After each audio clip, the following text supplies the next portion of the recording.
Bonjour mes amis, soyez les bienvenus à une autre vidéo de cette chaîne. Que la grâce et la paix de Dieu soient avec vous. J'étais ici en train de finaliser ma journée de travail lorsque quelque chose me dérangeait profondément et m'incitait à enregistrer cette vidéo rapidement. Aujourd'hui, je vais partager quelque chose que l'Esprit Saint a mis sur mon cœur ces derniers jours. Avant de commencer, je vous demande de laisser un pouce levé et de partager cette vidéo. Par les commentaires que j'ai reçus, je sais que beaucoup de gens traversent des moments comme celui-ci. Mais aujourd'hui, Dieu fera quelque chose de nouveau dans votre vie. Il restaurera votre mariage, votre santé, vos finances. Peu importe votre problème, pour Dieu rien n'est impossible, vous croyez? Récemment, j'ai entrepris un traitement spirituel profond avec Dieu.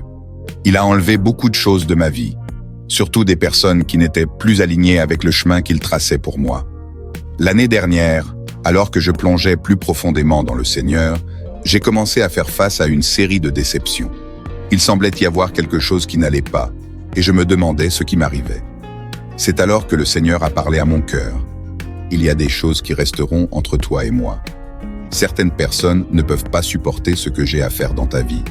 Je dois avouer que c'était difficile à accepter. Je luttais pour maintenir des relations que Dieu était clairement en train de retirer de ma vie. Il y a quelques jours, j'ai atteint un point de profonde solitude spirituelle.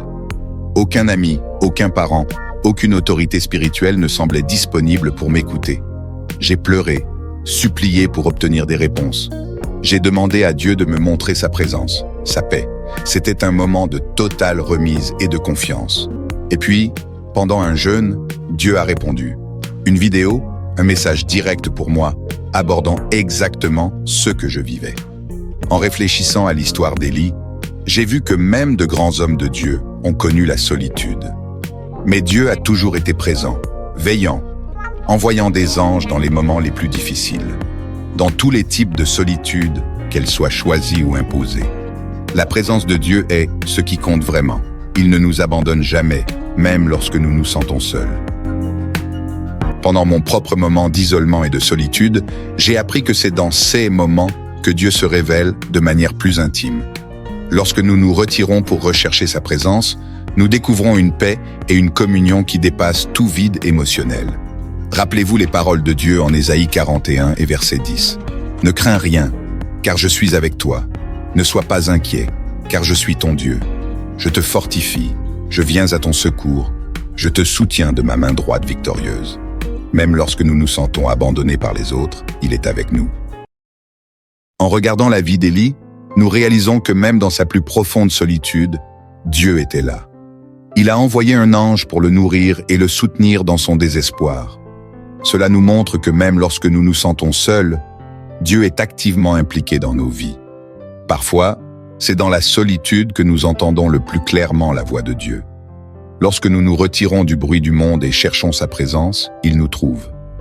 Il nous parle à travers sa parole, à travers d'autres personnes, et même dans les moments de silence. Donc, si vous traversez un moment de solitude, sachez que vous n'êtes pas vraiment seul. Dieu est là, prêt à consoler, renforcer et guider. Il est la réponse au vide que nous ressentons. Faites-lui confiance, recherchez sa présence et trouvez de l'espoir même dans les moments les plus difficiles. Tout comme j'ai été touché et transformé par cette expérience, j'espère que cette vidéo vous touchera également et travaillera en vous. Rappelez-vous, quand nous avons Jésus, nous avons tout ce dont nous avons vraiment besoin. Que ce témoignage vous inspire à rechercher davantage de Dieu, même dans les moments de solitude. Il ne nous abandonne jamais. Que sa paix et sa présence remplissent votre cœur aujourd'hui et toujours. En ce moment, je veux prier pour vous, si vous le pouvez, et si vous pouvez arrêter ce que vous faites, élevez maintenant vos pensées vers le Seigneur. Cher Dieu, nous voulons élever nos cœurs vers toi dans la prière. Nous savons que beaucoup d'entre nous traversent des moments de solitude et de désespoir, où il semble qu'il n'y a personne pour nous écouter ou nous comprendre. Nous te remercions, Seigneur, car tu es le Dieu qui ne nous abandonne jamais. Même lorsque nous nous sentons seuls, tu es là, prêt à nous consoler et à nous fortifier. Nous te prions, Père, d'apporter la paix dans les cœurs de ceux qui traversent des moments difficiles. Qu'ils puissent trouver du réconfort dans ta présence et la certitude de ton amour inconditionnel. Aide-nous, Seigneur, à te chercher davantage dans nos moments de solitude, que nous puissions trouver de l'espoir et du renouveau dans ton Esprit Saint. Que cette vidéo soit une source d'inspiration et d'encouragement pour tous ceux qui la regardent. Que chaque personne soit touchée par la puissance de ta présence et trouve du réconfort au milieu de la solitude. Nous avons confiance en toi, Dieu, pour nous guider à travers toutes les saisons de la vie. Que nous puissions ressentir ta paix qui dépasse toute compréhension, même dans les moments les plus difficiles. Au nom de Jésus, notre compagnon éternel, nous prions. Amen. Soyez assurés que la présence de Dieu est ce qui compte vraiment. J'espère que cette vidéo a touché votre cœur. Que Dieu travaille dans votre vie comme il a travaillé dans la mienne. Aimez, abonnez-vous et partagez cette vidéo avec vos amis et votre famille. Vous bénirez des vies et nous aiderez à faire grandir la chaîne. À la prochaine vidéo. Que Dieu vous bénisse abondamment.